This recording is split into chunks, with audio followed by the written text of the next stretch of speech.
Sobre fundo grafite, um triângulo branco à esquerda com a palavra graduação, disciplina Gerenciamento de Memória, Memória Virtual. Bem-vindos a mais uma aula da nossa disciplina de Sistemas Computacionais. A professora Alessandra Alanes Macedo é uma mulher branca de cabelos loiros e cacheados e está com blusa azul com renda nos ombros. Sentada em um sofá de encosto preto, ela é vista do peito para cima e está de costas para uma parede decorada com um papel branco e ornamentos florais. Acima da cabeça dela, há uma prateleira preta com 2 vasos brancos à esquerda, um quadro com uma pintura de Romero Brito ao centro e um vaso com flores secas à direita. Essa é a segunda aula da semana. Na aula passada, a gente falou de uma visão geral do sistema operacional, com as suas principais funções, e focou no escalonamento de processos. Nessa semana, a gente vai falar sobre gerenciamento de memória. Espero que vocês gostem. A tela é dividida entre a apresentação de slides à esquerda e a miniatura da janela de vídeo da professora à direita. No primeiro slide, o nome da disciplina e o tema da aula. Então vamos lá, pessoal. O assunto dessa semana, é a parte de gerenciamento de memória. Nós vamos falar sobre a questão da memória virtual. Contextualizando para vocês, na aula passada, nós nos focamos em definir o sistema operacional e apresentar as suas principais funções.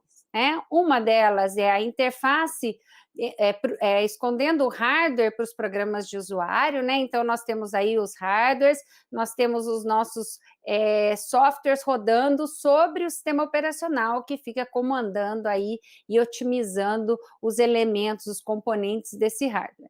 Uma segunda função, que é a função do sistema operacional que nos interessa nessa disciplina, que é a questão do gerenciamento de recursos e processos na CPU. A gente falou um pouco sobre gerenciamento de processos na aula passada, e nessa semana nós vamos falar agora sobre a questão do gerenciamento de memória. Então, as primeiras perguntas que a gente deve fazer é: quem faz o gerenciamento de memória? O sistema operacional gerencia a memória, e isso inclui a memória virtual, que é o que a gente vai falar. O que ele faz? Ele vai usar técnicas para tornar a memória do nosso computador mais eficiente, E aí a gente vai falar da diferença disso para monoprogramação e multiprogramação, Por que tem que fazer, gerenciamento de memória? Por que a gente vai falar de memória virtual, Aí, o ideal para um projetista, para uma arquitetura de software, era que a memória fosse grande, infinita, rápida, não volátil e de baixo custo, Só que, infelizmente, esse ideal ele não existe. E aí a gente vai ter que trabalhar numa infinidade de processos, que tem que compartilhar memória, e aí a gente vai ver que ela tem uma hierarquia, que acaba nos ajudando bastante aí nessas questões, Novo slide, hierarquia de memórias. Abaixo, uma figura composta por 5 retângulos horizontais que estão um abaixo do outro e crescem gradativamente. À esquerda dos retângulos está o tempo de acesso típico e à direita a capacidade típica. De cima para baixo, o primeiro retângulo é o menor e indica os registradores. Ele possui 1 nanosegundo de tempo de acesso típico e menor que 1 kbyte de capacidade típica. O segundo retângulo é maior que o primeiro e representa o cachê. Ele possui 2 nanosegundos de tempo de acesso típico e 1 megabyte de capacidade típica. O terceiro retângulo é maior que o segundo e representa a memória principal. Ela possui 10 nanosegundos de tempo de acesso típico e 64 a 512 megabytes de capacidade típica. O quarto retângulo é maior que o terceiro e representa o disco magnético. Ele possui 10 milissegundos de tempo de acesso típico e 5 a 50 gigabytes de capacidade típica. O quinto retângulo é maior que o quarto e representa a fita magnética. Ele possui 100 segundos de tempo de acesso típico e 20 a 100 gigabytes de capacidade típica. Abaixo está a tabela 7.18, que representa a hierarquia de memórias de um computador, principais características de cada nível e comparação com um exemplo da vida real, biblioteca. A tabela é composta por 6 colunas com 5 linhas em cada uma. A primeira coluna representa a função e possui os itens segundo a ordem da primeira para a última linha: cachê, memória principal, memória de massa e memória de arquivo. A segunda coluna representa a tecnologia mais usual e possui os itens, segundo a ordem da primeira para a última linha: registros, memória estática, SRAM, memória dinâmica, DRAM, disco magnético e fita magnética. A terceira coluna está incluída na ordem de valor e representa o tempo de acesso. Ele possui os itens segundo a ordem da primeira para a última linha: 0,25 nanosegundos, 1 nanosegundo, 50 nanosegundos, 5 milissegundos e segundos. A quarta tabela está incluída na ordem de valor e representa a capacidade. Abaixo, os itens seguindo a ordem da primeira para a última linha: centenas de bytes, 8 megabytes, 8 gigabytes, 1 terabyte e 1 a 5 terabytes. A quinta linha está incluída na ordem de valor e representa o custo por megabyte euro. Na primeira linha há 3 pontos lado a lado. Na segunda, o número 10.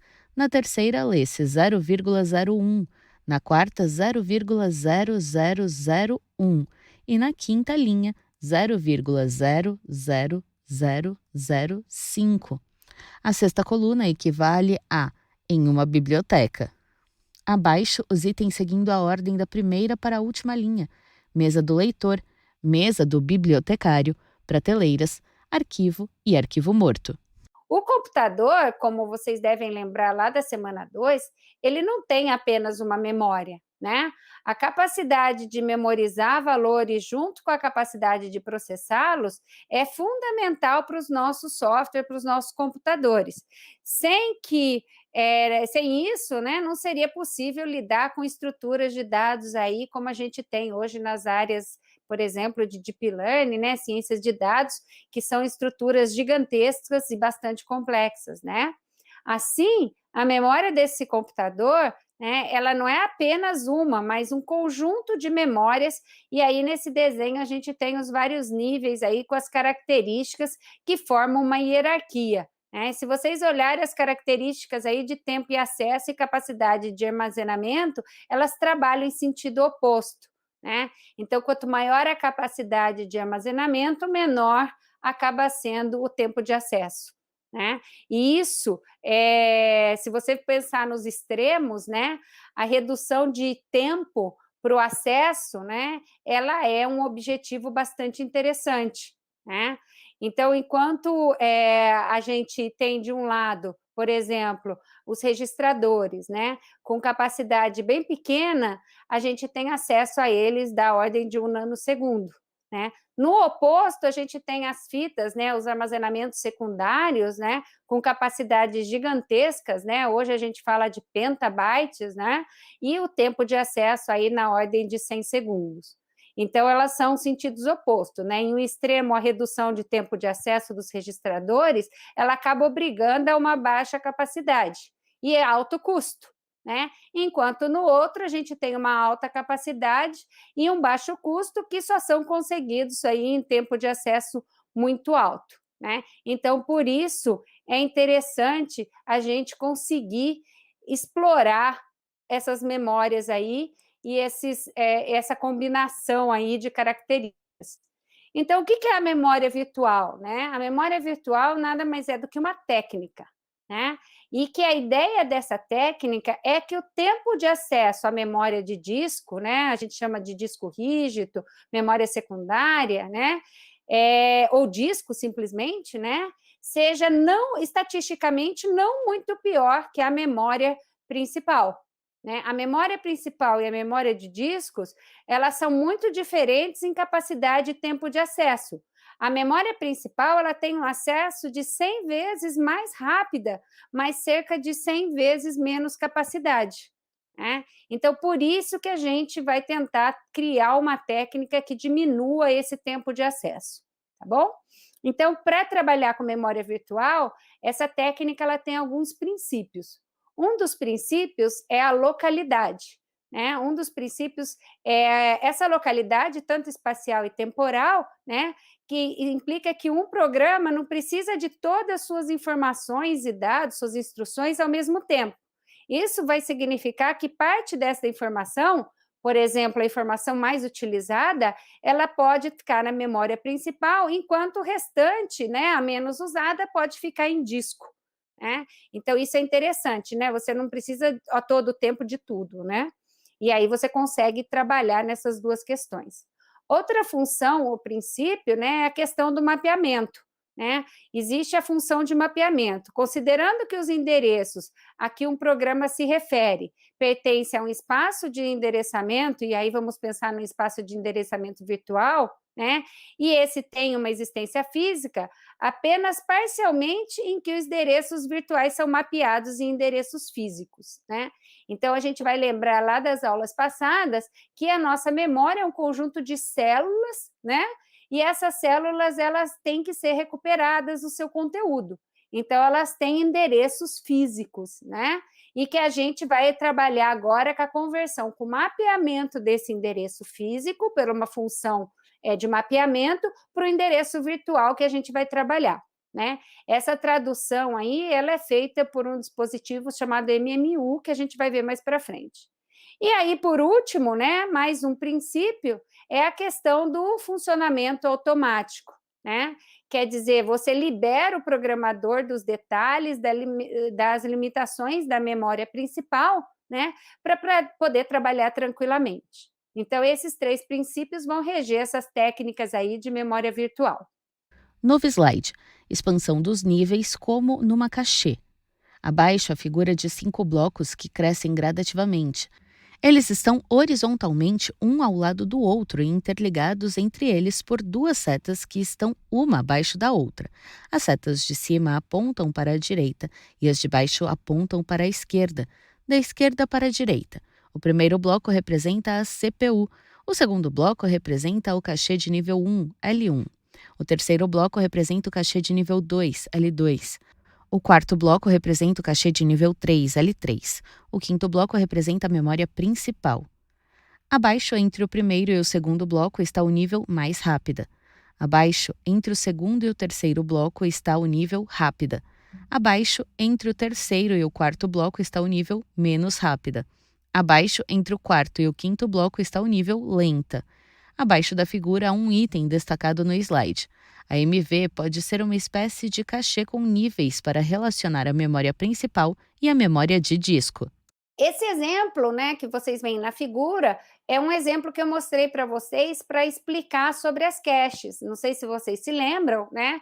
A cache, ela trabalha entre a CPU, né, e a memória principal. Ela fica ali no meio do fluxo das duas, e os níveis de cache, eles ajudam que diminua o tempo de acesso dos dados que a CPU precisa estão na memória principal, né? Então, por exemplo, a cache L1, que é chamada de cache interna, né, ela tem acesso como se fosse um registrador.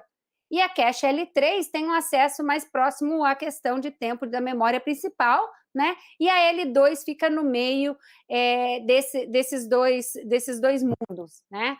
É interessante considerar a memória principal também como uma cache, né? Você pode pensar talvez numa cache aí como L4, né? E aí você pensa que a memória principal ela pode ser um L4 da memória de disco, né? Da memória de massa, ou disco rígido, ou disco como a gente quer chamar, que é onde você tem grande parte da informação, né? Grande capacidade de armazenamento, não volátil e com custo mais baixo, né?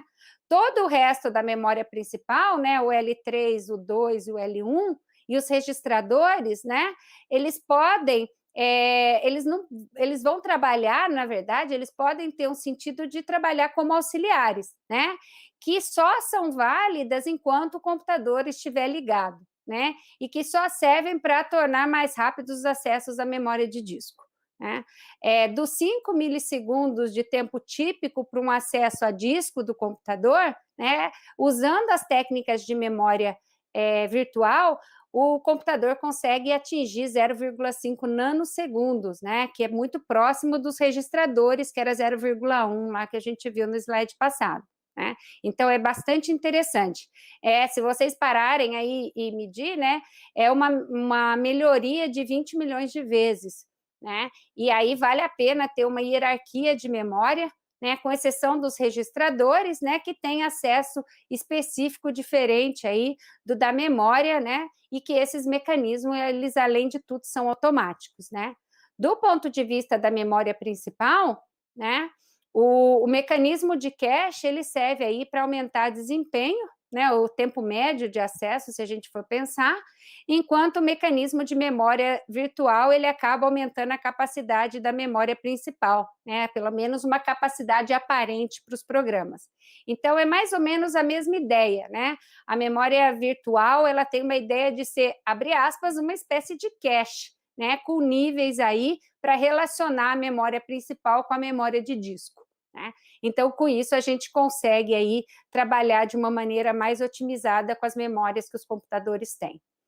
Novo slide: mono e multiprogramação. Abaixo o item. Considerando a hierarquia de memória, pode-se gerenciá-la fazendo monoprogramação. Abaixo, três figuras que estão uma ao lado da outra, representada pelas letras A, B e C. A figura A é um retângulo vertical dividido na base. Acima dele lê-se Programa de Usuário e abaixo Sistema Operacional com RAM. No topo direito da figura lê-se 0xFFF e na base direita o número 0. A figura B é um retângulo vertical dividido no topo. Acima lê-se Sistema Operacional de ROM e abaixo Programa de Usuário. No canto inferior direito da imagem há o número 0. A figura C é um retângulo vertical dividido horizontalmente em três partes. No topo lê-se Drivers de dispositivos em ROM, ao centro Programas de Usuário e na base Sistema Operacional com RAM. No canto inferior direito está o número 0. Abaixo o texto, figura 4.1. Três maneiras simples de organizar a memória de um sistema operacional e um processo de usuário. Outras possibilidades também existem. Abaixo da figura, o tópico do slide, multiprogramação. Falando agora um pouquinho sobre mono e multiprogramação, né? A monoprogramação, né, é uma programação que existe no contexto de um único processo executando no sistema por vez, né? Como a gente tinha antigamente nos mainframes, nos PCs iniciais aí antigos, né? E também como a gente tem hoje, né, nos nossos dispositivos aí de tablet e smartphone. Agora, o cenário mais complexo é o cenário da multiprogramação, onde a gente viu lá trabalhar com escalonamento, né? A gente tem vários processos que vão compartilhar um único processador, né? Então, a gente pode trabalhar com o particionamento dessa memória aí com partições diferentes, que aí você vai dividir a memória principal em partições diferentes, e aí cada partição fica, por exemplo, com uma fila de jobs, né, de trabalhos. Tem que ter aí, no caso, dois registradores, né, nesses processos, um na base e um no limite, para que os processos não invadam os outros processos, né? E a gente tem também o particionamento com partições iguais, né, que é mais tranquilo de saber o limite, porque você definiu, né, pela técnica e quanto de endereçamento, qual é o espaço de endereçamento de cada processo na memória, né? Só que aí a gente vai ver que elas vão ter outros problemas, como, por exemplo, fragmentação, né? Então, é interessante a gente pensar nesse mundo que a gente está trabalhando nos computadores hoje, né, pensando em multiprogramação. Novo slide, multiprogramação. Abaixo os itens. Exige a divisão da memória principal para manipular os diferentes processos com as seguintes abordagens: patrocinamento fixo, alocação estática; patrocinamento variável, alocação dinâmica.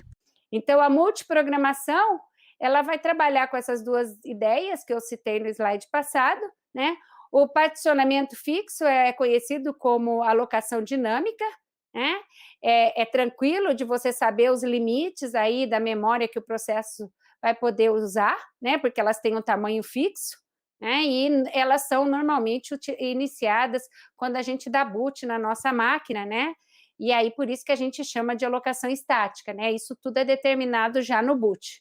A partição variável, o particionamento com partições variáveis, né? Ele vai dividir a memória principal em diferentes partições.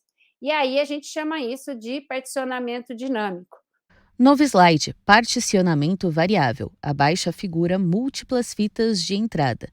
À esquerda, um retângulo vertical dividido horizontalmente em 5 partes. São elas de cima para baixo. A primeira divisão representa a partição 4, onde à esquerda há 2 quadradinhos lado a lado que representam a fila de entrada e à direita o número 800K. A segunda divisão representa a partição 3, onde à direita está o número 700K. A terceira divisão representa a partição 2, onde à esquerda há um quadradinho que representa a fila de entrada e à direita o número 400K.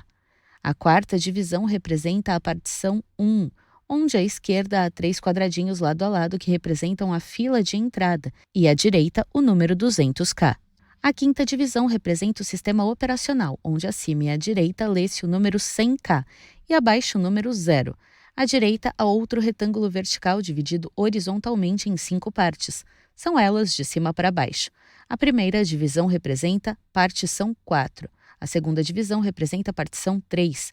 A terceira divisão representa a partição 2. A quarta divisão representa a partição 1. A quinta divisão representa o sistema operacional. À esquerda, 6 quadradinhos, um ao lado do outro, estão conectados com cada partição e representam a fila de entrada única. Então, aí nessa figura, você vai ver que esse particionamento, cada partição variável, nessa figura, fica com uma fila de jobs, Ou, no segundo caso, você tem uma fila para todas as partições. E cada partição tem que ter 2 registradores, como eu mencionei. Um registrador de base, e um de limite, para que os processos aí não invadam o espaço um do outro. Então, se você for pensar num processo comum, num programa comum de 40K, e se ele tiver no endereço 20 da memória principal, assim você vai ter 60, que seria o endereço limite que o processo vai utilizar. Então, 20 é o base, e 60 acaba sendo o limite. E para fazer isso, a CPU adiciona o valor base ao endereço e verifica se aquele endereço é maior ou igual ao valor do limite, a alocação da memória acontece em um tempo de execução aí, e aí a gente chama isso de alocação dinâmica. Nessa próxima figura, do próximo slide, você vai ver o conceito básico da ideia de memória virtual. Novo slide, conceito básico de memória virtual, hardware mais software. Abaixo, uma figura composta por colunas com linhas que se interligam com setas que representam a tradução de endereços virtuais em físicos. Acima, à esquerda, há uma coluna que representa o programa 1, composta por 8 linhas que indicam espaço de endereçamento virtual, 0 a 2 elevado a v menos 1. De cima para baixo, todas as linhas são brancas, exceto a quinta, que está destacada na cor cinza. À direita há uma coluna que representa a memória principal, RAM física, composta por 7 linhas que indicam o espaço de endereçamento físico, 0 a 2 elevado a p menos 1. De cima para baixo, todas as linhas são brancas, exceto a sexta, que está destacada na cor cinza e que representa a memória compartilhada vista por um mesmo programa em endereços virtuais diferentes. Abaixo da figura Programa 1, há outra coluna que representa o Programa 2, composta por 5 linhas que indicam espaço de endereçamento virtual, 0 a 2 elevado a v menos 1. De cima para baixo, todas as linhas são brancas, exceto a segunda, que está destacada na cor cinza. À direita da figura Programa 2, há uma imagem de um cilindro que representa a memória de massa disco magnético. A primeira linha da coluna Programa 1 está ligada com a quinta linha da coluna Memória Principal, RAM Física. A segunda linha da coluna Programa 1 está ligada com a primeira linha da coluna Memória Principal, RAM Física. A terceira linha da coluna Programa 1 está ligada com a imagem do cilindro. A quarta linha da coluna Programa 1 está ligada com a segunda linha da coluna Memória Principal, RAM Física.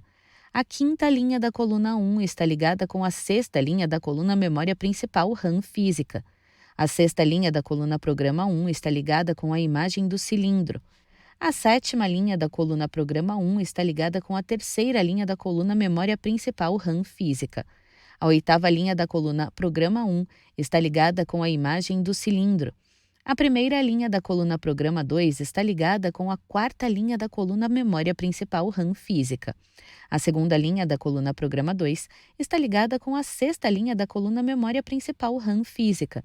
A terceira linha da coluna Programa 2 está ligada com a imagem do cilindro. A quarta linha da coluna Programa 2 está ligada com a sétima linha da coluna Memória Principal RAM Física. A quinta linha da coluna Programa 2 está ligada com a imagem do cilindro. Abaixo o texto, figura 7.25, conceito de memória virtual. Quando a gente fala de memória virtual, a gente fala de hardware e software, né? A técnica é apoiada por hardware também, vocês vão ver por quê, né? Todos os endereços que um programa guarda em instruções de máquina, nos registradores do processador, são endereços que a gente considera lá pela função de mapeamento endereços virtuais, né? Eles não são aqueles físicos que vêm na memória. Quando o processador acessa a memória, ele faz através de um endereço virtual, né? E aí esse endereço tem que ser traduzido, ou como a gente falou lá, né, nas diretrizes, mapeado em uma localização física, né?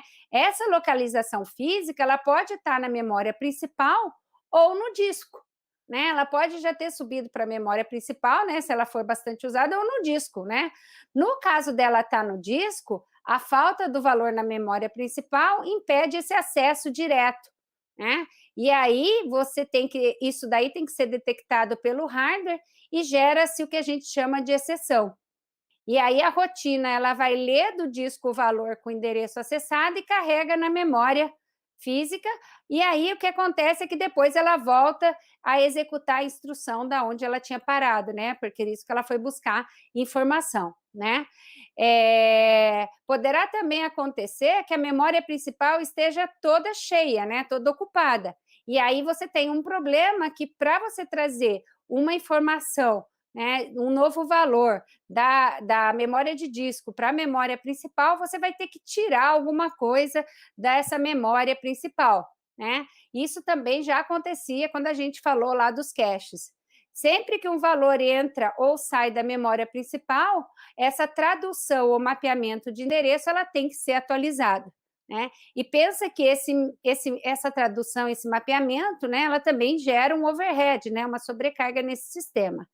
Então, esse mecanismo de memória virtual, ele acaba sendo aí um endereçamento indireto, né? Um determinado endereço virtual, ele pode ser mapeado onde se quiser no espaço físico, e ele, então, ele é chamado de, quem faz isso, né? Quem ajuda esse mapeamento é o Memory Managing Unit, né? O MMU, que eu tinha citado para vocês.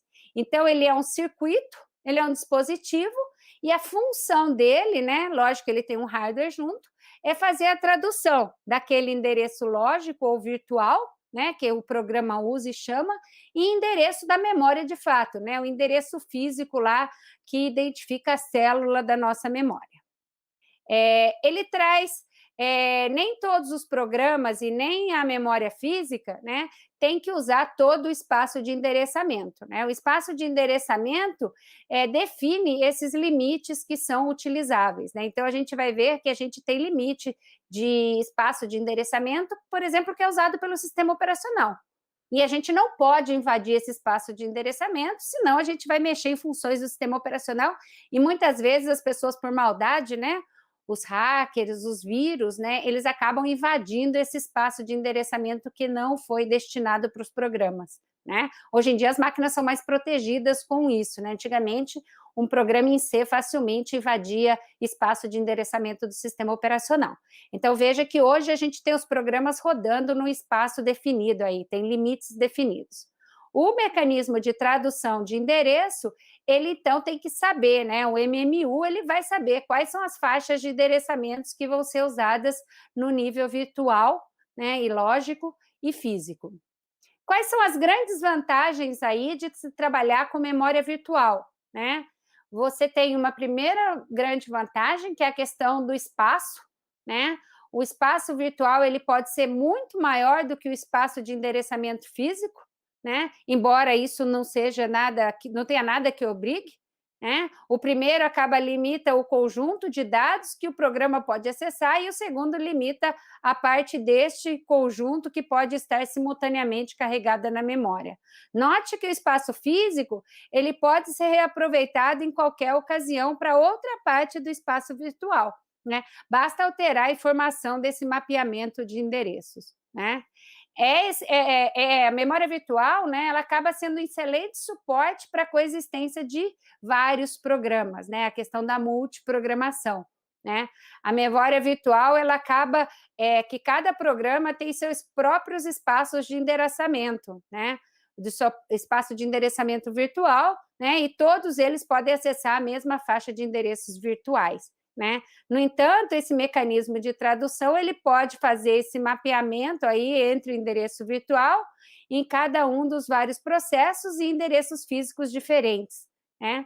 E isso aí evita que a gente tenha problemas de segurança, por exemplo, né, se eles forem bem separados.